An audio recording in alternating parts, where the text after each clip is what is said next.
नमस्कार मु स्वागत करुछि न्यूज रूम को मो सहित अछंती चिन्मय दास सोशल वर्कर मु आपनकठु जानिबा पई चाहिबी जे समलिंगी विवाह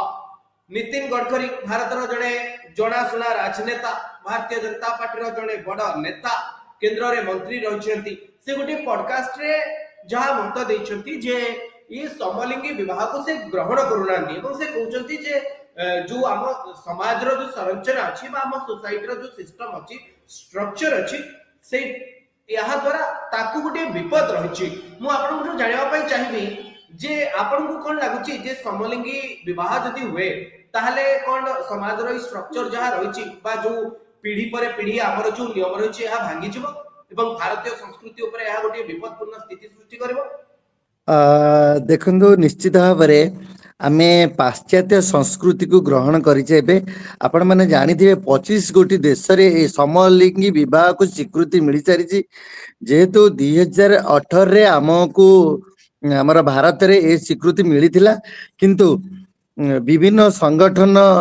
आउ तार विरुद्ध सत्य कोर्ट रे हमर कोन रहला ना विभिन्न बुद्धिजीवी महल रे कथाटा जिते उठिला जे आमर भारतीय संस्कृति परंपरा आमर जो कल्चर अच्छी ये सब नष्ट हो कारण गोटे समलिंगी विवाह को स्वीकृति आमको मिल पारे नहीं ये मिल पारना जिते बड़े समलिंगी विवाह गोटे आपराधिक भाव विवेचना करा तेणु समलिंगी विवाह करागले कौन हम ना आमर जो संस्कृति परंपरा निश्चित भाव में भंग हम आउ आमर जिते संतान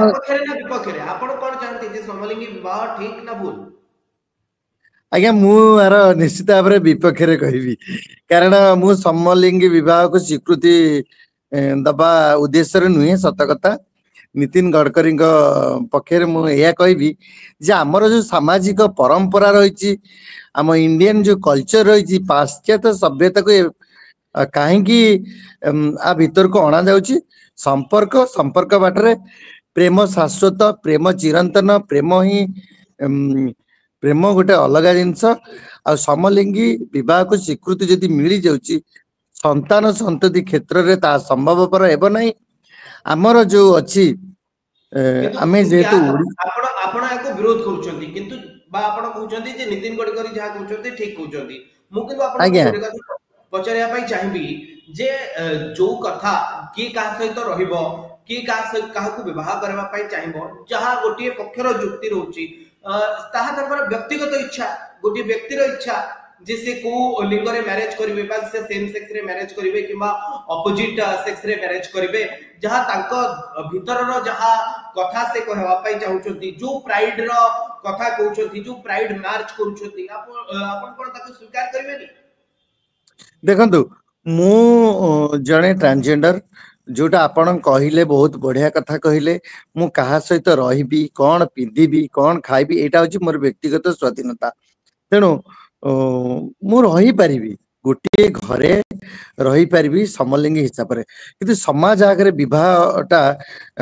कहीं मते बेते संभव लागुनी जे विवाह करबा विवाह गोटे पिला खेल नहे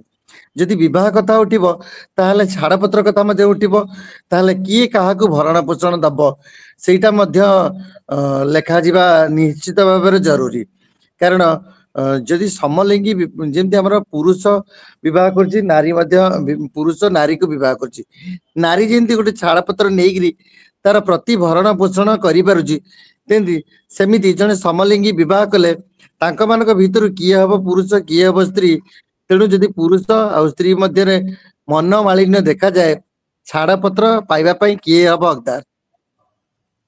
आपण लिव इन रिलेशनशिप को केमती देखंती लिव इन रिलेशन रे रही हबो कारण एटा हमर होची हमर भी देह अछि मन अछि रक्त मांस रे गड़ा हिचो माने तेणु आम मानकर मध्य जो सेक्सुअल आपण जेतबेले कहउछंती जे आपण समलिंगी विवाह सपक्ष रे नुह जेतु या पाश्चात्य सभ्यता आसीची किंतु सेम पाश्चात्य सभ्यता आसीथिबा लिव इन रिलेशन रे आपण को भली भाबे राजी होछंती जे एहा कोन हम समाज रो जो रक्षणशील भारतीय समाज कथा कहै जाउची हमर जो संस्कृति रहिची एहा कोन तादर गोटे बाधा उपजैबनी देखो विवाह ଆଉ লিভ ইন রিলেশনশিপ এটা হচ্ছে দুইটা এক মানে হেল এন্ড হেভেন ডিফরেন্ট কথা কারণ আমার বিবাহ হচ্ছে গোটে କଣ ମାନେ ଯେମିତି ଆମର ଓଡିଶାର ପରମ୍ପରା ଅଛି 7 ଦୀପ 8 କଳସକୁ ନେଇକିରି ହୋମ ଆଉ ବ୍ରାହ୍ମଣର ମନ୍ତ୍ର ଧ୍ୱନି ବେଦ ପାଠରେ ପୁରା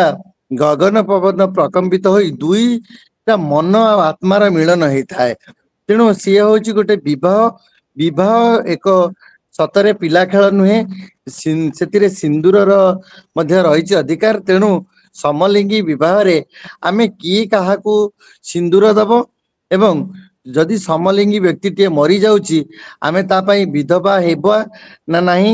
ଏସବୁ ମଧ୍ୟ ରହିଛି ଯଦି ସମଲିଙ୍ଗୀ ଭିତରୁ କିଏ ପୁରୁଷ ଏବଂ କିଏ ସ୍ତ୍ରୀ ରହିବ ସେଇ ହିସାବରେ ଯଦି ଆମେ ଦି ଜଣ ଯାକ ଉଭୟ ସମଲିଙ୍ଗୀ ତେଣୁ କିଏ ବୈଧବ୍ୟ ଯନ୍ତ୍ରଣା କରିବ କିମ୍ବା ଆମର ଯେମିତି ଜଣେ ପୁରୁଷ ମରିଗଲା ପରେ ନାରୀଟି ତାର ସମାଜରେ ତାକୁ ବିଧବା କରାଯାଏ ତାକୁ ସେଇ ସମ୍ମାନରେ ସମ୍ମାନିତ ମାନେ ଯେମିତି କରାଯାଏ ଇଏ ଜଣେ ବିଧବା ମା ତାର ଭତ୍ତା ପାଉଛି ଏସବୁ କରାଯାଏ ତେଣୁ ଆମ ଭିତରୁ ଯଦି ସମଲିଙ୍ଗୀ ଭିତରୁ କିଏ ମଲେ କିଏ ବିଧବା ହବ ଏବଂ କିଏ ପାଇବ ଭତ୍ତା ଏସବୁ ତର୍ଜମା କରିବାର ଆବଶ୍ୟକତା ରହିଛି ତାମାନେ ଆପଣ କହୁଛନ୍ତି ଯେ ନିତିନ ଗଡକରୀ ଯୋଉ କଥା କହୁଛନ୍ତି ଆପଣ ସେଥିରେ ରାଜି ଅଛନ୍ତି କିନ୍ତୁ ସେ ସମାନ ସମୟରେ ଲିଭ୍ ଇନ୍ ରିଲେସନସିପ କଥା ମଧ୍ୟ ଉଠାଉଛନ୍ତି କହୁଛନ୍ତି ଏହା ମଧ୍ୟ ଆମ ସମାଜର ଯୋଉ ଧାରା ରହିଛି ବା ଯୋଉ ସଂସ୍କୃତି ରହିଛି ତା ପାଇଁ ବିପଦ ଆପଣ କିନ୍ତୁ ଏଥିରେ ଗୋଟିଏ ପଟେ ସମଲିଙ୍ଗୀ ବିବାହକୁ ମନା କରୁଥିବା ସମୟରେ ଲିଭ୍ ଇନ୍ ରିଲେସନସିପ କୁ କିନ୍ତୁ ଆକ୍ସେପ୍ଟ କରୁଛନ୍ତି ଏଇ ଲିଭ୍ ଇନ୍ ନିଶ୍ଚିତ ରିଲେସନସିପ ଦ୍ୱାରା এই লিভ ইন রিলেশনশিপ দ্বারা আপন ভাবুনাନ୍ତି যে সমাজরে আজকালি যেতে প্রকার অসুবিধা দেখা দଉଛି বা এই লিভ ইন রিলেশনশিপ কু নেকি কিছু কিছু অপরাধ মধ্যে ঘটুছি ଏହା ଆମ ସମାଜର ନିଶ୍ଚିତ ଏବଂ ଆମ ଚାରି ପାଖରେ ରହୁଥିବା ଲୋକଙ୍କ ଉପରେ ଗୋଟେ ବଡ ପ୍ରଭାବ ପକଉଛି ହଁ ନିଶ୍ଚିତ ଭାବରେ ଦେଖନ୍ତୁ ଭଗବାନ ଗଢିଛନ୍ତି ଯୋଉ କହନ୍ତି ଦୁଇଟା ଜାତି ଗୋଟେ ହେଲା ନାରୀ ଗୋଟେ ହେଲା ପୁରୁଷ ତେଣୁ ଉଭୟ ଆମେ ହେଲୁ କଣ ମାନେ ଆମେ ହେଲୁ ତୃତୀୟ ଲିଙ୍ଗୀ କାଟାଗୋରୀର ଝିଅମାନେ ଯାଉଛନ୍ତି ସେମାନେ ହେଲେ ଭଗବାନ ତାକୁ ସ୍ୱତନ୍ତ୍ର ଭାବେ ଗଢିଛନ୍ତି ଉଭୟ ନର ଆଉ ନାରୀ ସେଇଥିପାଇଁ ଆମେ ହଉଛୁ କିନ୍ନର ବା ଅର୍ଦ୍ଧନାରୀଶ୍ୱର ଆମେ ହେଲୁ ଗୋଟେ ଦେବଂଶୀ ଆମେ ହେଲୁ ଦେବଂଶୀରେ ଗଢା ଆମେ ଆମର ମଧ୍ୟ ସତକୁ ସତ ଅଛି ବଞ୍ଚିବାର ଜୀବନ ଶୈଳୀ ବଞ୍ଚିବାର ଅଛି ଯୋଉଠି ଆମେ ଆମକୁ ବାପା ମା ପଚାରୁନାହାନ୍ତି ସମାଜ ଏକ୍ସେପ୍ଟ କରୁନି ତେଣୁ ଆମ ମାନଙ୍କୁ କିଭଳି ଭାବରେ ଜଣେ ପୁରୁଷ ତା ମନକୁ ମନ ଆସିକିରି ଆମକୁ ବିବାହ କରିବ ଆଉ ସମଲିଙ୍ଗୀକୁ ବିବାହ କରିବ ତା ଘର ପରିବାରର ସ୍ୱୀକୃତି ମିଳିବ କି ନାହିଁ ତାପରେ ପୁଣି ସେ 2 ଦିନ ଆମକୁ ଉପଭୋଗ କରି ସାରିଲା ପରେ ପୁଣି ସେ ଆମକୁ ଛାଡି ଦେଉଯିବ ପ୍ରକୃତରେ ଏହା ଗୋଟେ ମତେ ଲାଗୁଛି ଏହା ଗୋଟେ ସଂସ୍କୃତି ବିରୋଧୀ ଅନନ୍ୟାଚୁରାଲ ପ୍ରୋସେସ ମାନେ ଅପ୍ରାକୃତିକ ଏବଂ ଅଧର୍ମ ବି କାରଣ ଲିଭ୍ ଇନ୍ ରିଲେସନସିପ ରେ ଆମେ ଫ୍ରେଣ୍ଡସିପ ଭଳି ରହିପାରୁ ଆଉ ଯୋଉଠି ଦେଖିବେ ଆପଣ ବନ୍ଧୁତା ଆଉ ବିବାହ ଏ ଦୁଇଟା ଅଲଗା ଅଲଗା କଥା ବନ୍ଧୁତା ହଉଛି ଜନ୍ମ ଜନ୍ମାନ୍ତର 7 ଜନ୍ମ ପର୍ଯ୍ୟନ୍ତ ସାଇତିକି ରଖିପାରିବା କିନ୍ତୁ ଯୋଉ ସମଲିଙ୍ଗୀ ବିବାହ କୋଉଠି ନା କୋଉଠି ଆପଣ ଦେଖୁଥିବେ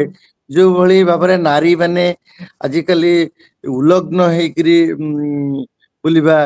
ଆଉ ତୃତୀୟ ଲିଙ୍ଗୀ ମାନେ ବା ସମଲିଙ୍ଗୀ ମାନେ ଆକୁ ଛାଡି ତାକୁ ତାକୁ ଛାଡି ତାକୁ ତାକୁ ଛାଡି ତାକୁ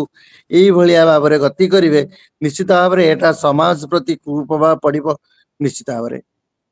ଧନ୍ୟବାଦ ଚିନ୍ମୟୀ ଦାସ ମ୍ୟାଡାମ ଆପଣ ଆମ ସହିତ ରହିଲେ ଏବଂ ଏ ବିଷୟରେ ଆମ ସହିତ ଚର୍ଚ୍ଚା କଲେ ଧନ୍ୟବାଦ